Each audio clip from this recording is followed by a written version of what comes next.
Bom, pessoal, essa é a revisão aí, né, para o terceiro ano, que envolve aí a parte de funções inorgânicas. Então a gente vai começar falando aí um pouquinho nas funções inorgânicas, dessa parte de dissociação e ionização, que serve de base para a gente entender um pouquinho a respeito das funções inorgânicas.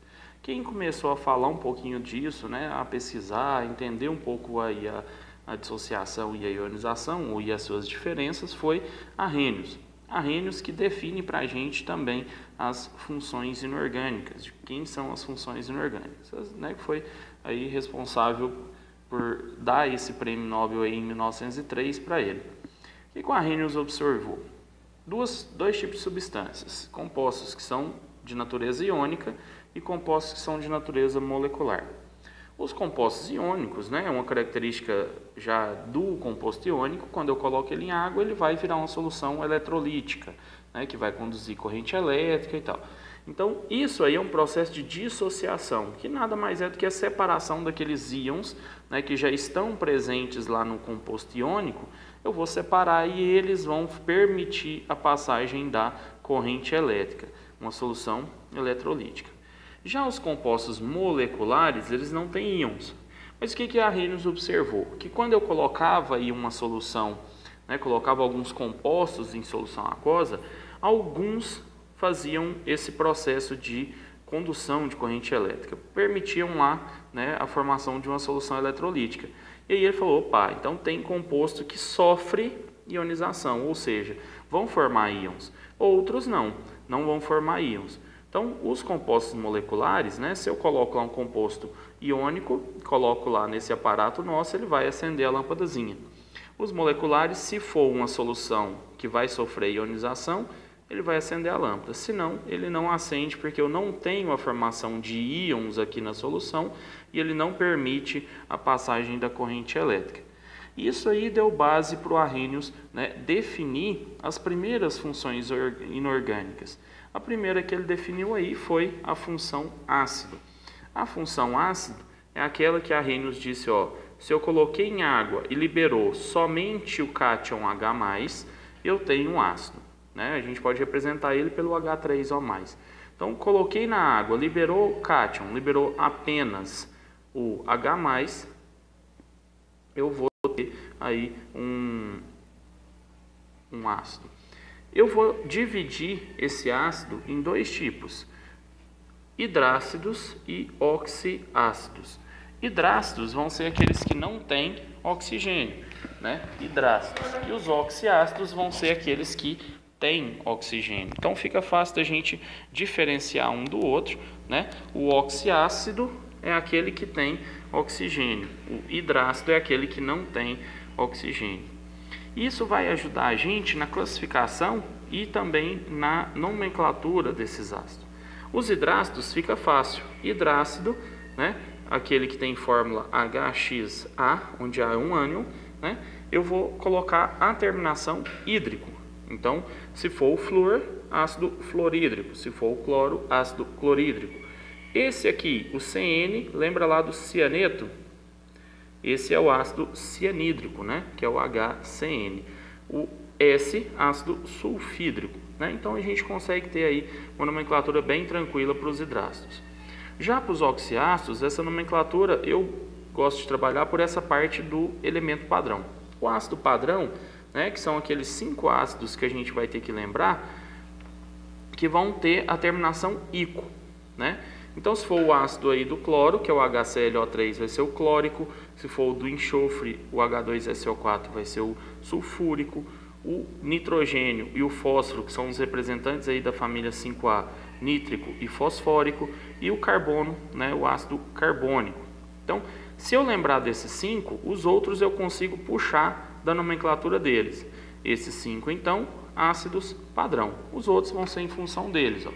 Se eu pegar a fórmula dele e eu ver que aumentou um oxigênio, ele vira a terminação per-ico, né? Por exemplo, o ácido padrão do cloro é o ácido clórico, que é o HClO3. Se eu pegar o HClO4, que aumentou um oxigênio, ele vira o ácido per-clórico. De ico passa para per-ico. Se eu pegar o ácido clórico e ver que ele diminuiu um oxigênio, ele troca o íco por oso. Então ele vira o HClO2, né, que é o ácido cloroso. Se eu ver que ele diminuiu 2 oxigênios, ele vira o hiposo, né? O HClO em relação ao HClO3, ele tem 2 oxigênios a menos, ou seja, ele é o ácido hipocloroso. Então basta eu olhar a fórmula ou basta olhar o nome, eu tenho ideia. Claro que eu tenho que lembrar aí dos meus ácidos padrão. Outras características aí dos ácidos que são importantes a gente estar lembrando é a quantidade de hidrogênios ionizáveis, ou seja, do meu H+, e o alfa, que é o grau de ionização. Se eu olhar lá para o ácido, né, identificar o número de hidrogênios fica fácil. Se for, por exemplo, um H2SO4, que é o ácido sulfúrico, 2 hidrogênios ionizáveis, eu tenho o diácido.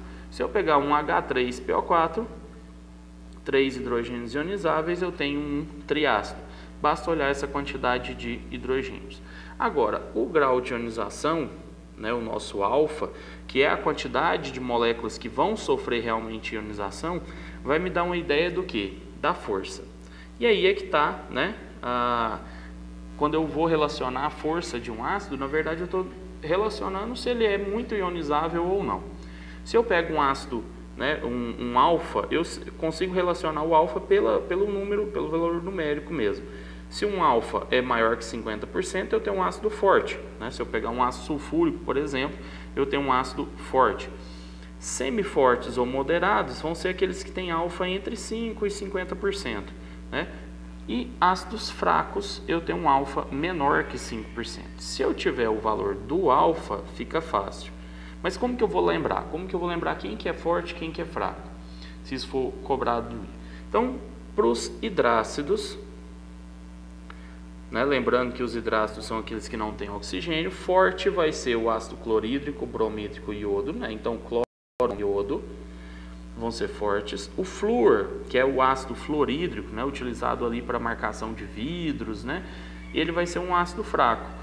O sulfídrico, né, que é o ácido do gambá lá, e o cianídrico, né, que é o famoso gás cianeto lá, eu vou ter, né, um ácido mais fraco. Esses vão ser sempre essas classificações. Para os oxiácidos, a gente tem aí um macetezinho aí. Você vai pegar o número de oxigênios menos o número de hidrogênios ionizáveis. Então, oxigênio menos hidrogênios ionizáveis. Se esse valor for 3 ou 2, você tem um ácido forte. 1, semiforte ou moderado. E 0, fraco. Então, se eu pegar, por exemplo, o ácido, né, o HBrO3 é o ácido perbrômico, né? Lembra lá da fórmula do HClO4, que é o ácido perclórico, né? É a mesma coisa para o bromo, ácido perbrômico. 4 oxigênios menos 1 hidrogênio vai ser 3, é um ácido forte. Se eu pegar lá o H3PO4, né? 4 oxigênios menos 1, menos 3, são 1, então um ácido semiforte ou moderado. E o HClO, né? O ácido perclórico, 1 oxigênio menos 1 hidrogênio vai dar 0, um ácido bem fraquinho, né?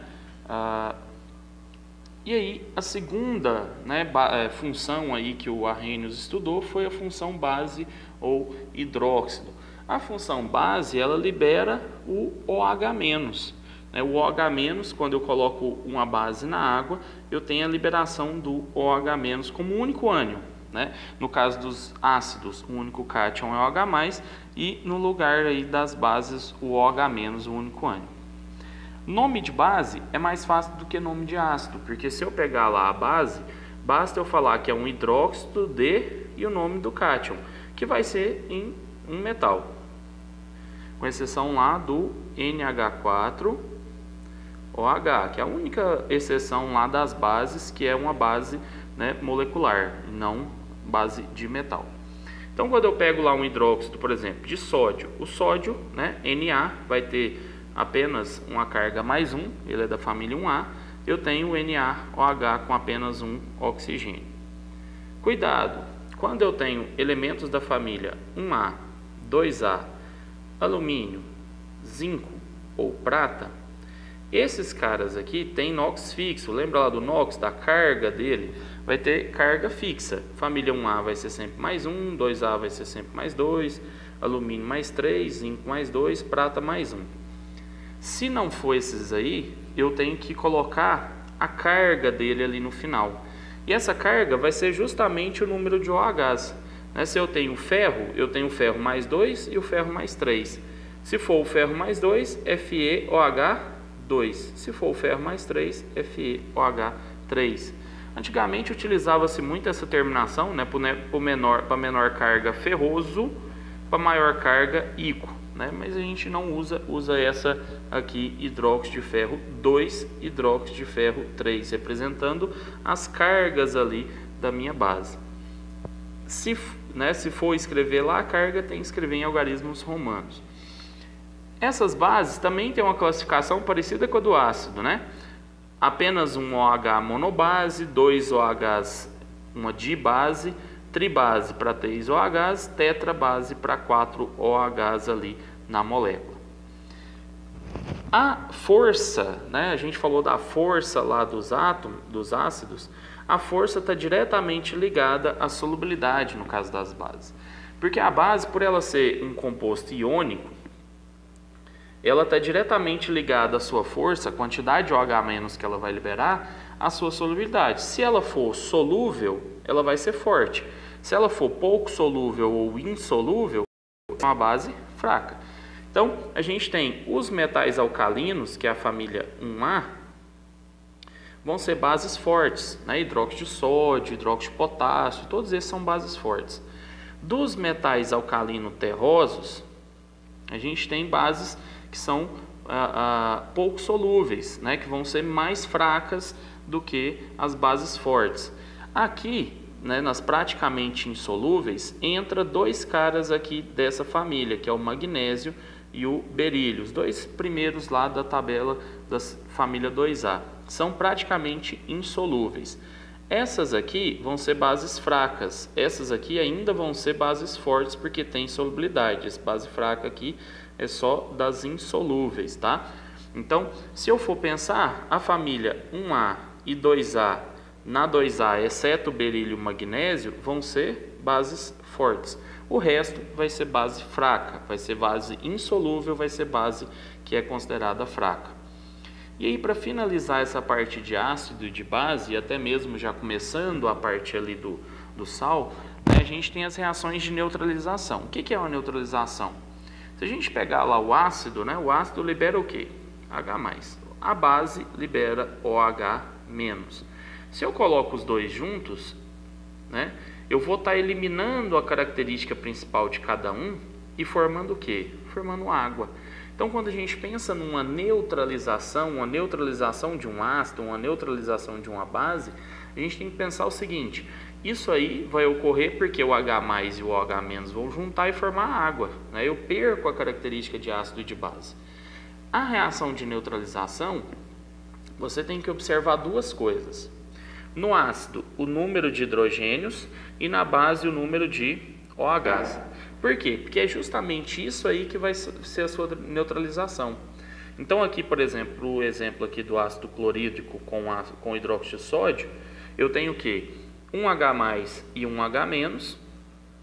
Esses dois juntos vão formar a minha água. O que sobrou? Sobrou ali o que eu chamo de Cl-, que saiu, Se eu tenho o HCl, se sai um H+, sobra um Cl-. Se eu pego o NaOH, se sai o OH-, sobrou o Na+. Esse menos com esse mais é que vai formar o meu composto iônico, que eu chamo de sal. Sempre eu vou colocar o cátion e o ânion depois. E eu vou pegar essa carguinha dele aqui, e vou inverter para me achar a fórmula. Se eu pego ácido clorídrico com hidróxido de sódio, eu formo uma água e o que sobra, o NaCl, é o sal de cozinha, o cloreto de sódio. Então, vai formar NaCl e água. Se eu, no caso aqui, tenho um hidrogênio reagindo com um OH-, fica fácil. Quando essa quantidade não for a mesma, o que eu vou ter que fazer? Eu vou ter que olhar o número de hidrogênios e o número de OHs. Como eu tenho 2 OHs aqui, eu vou vir cá e pôr um 2 para igualar a quantidade de hidrogênios. Como eu tenho apenas um hidrogênio aqui, 1 para igualar a quantidade de OHs. Então agora, 2 hidrogênios com 2 OH- vão formar 2 águas. E o que sobrou? Se eu tirei um hidrogênio aqui mais, o meu NO3 é menos. Se eu tirei 2 OHs aqui, o meu magnésio é mais 2. Então vai ficar o cátion, Mg mais 2, e o ânion, NO3 menos 1. Esse 2 vem para cá, esse 1 para cá. Vai formar a fórmula aí, Mg1, NO3, 2, que é o nitrato de magnésio. Fiz ali a minha reação de neutralização. Basta pegar o que sobra lá, o cátion e o ânion, e inverter as cargas para encontrar a fórmula do sal. Beleza?